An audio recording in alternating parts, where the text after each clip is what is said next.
আসসালামু আলাইকুম। আসলে আজকের দিনটাই ছিল স্পেশাল। আজকে বাচ্চাদের যেহেতু রেজাল্ট, তো সেই ক্ষেত্রে আমাদের দিনটা আসলে স্পেশাল। এখানে গার্ডিয়ানদের মিটিং হচ্ছিল। আ তো আসলে বাচ্চারা রেজাল্ট ভালো করলে সবারই ভাল লাগে। তো রেজাল্ট শেষে এখানে স্যারদের সাথে আমাদের মিটিং হচ্ছিল। সবটা বিষয় নিয়ে যে কেমন করেছে। একটু পরে আমাদের একজন মিসের গান শুনতে পাবেন। তিনি আসলে সুন্দর গান গায়।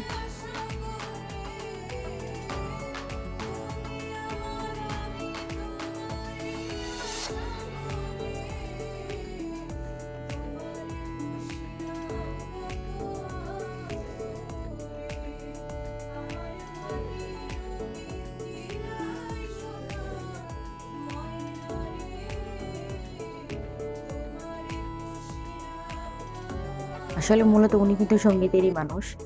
যাই হোক মিটিং শেষে আমাদের এখানে নাস্তার ব্যবস্থা ছিল। তো আমরা সবাই নাস্তা করতেছিলাম। আলহামদুলিল্লাহ ওভারঅল সবকিছু মিলায় দিনটা খুবই ভালো ছিল।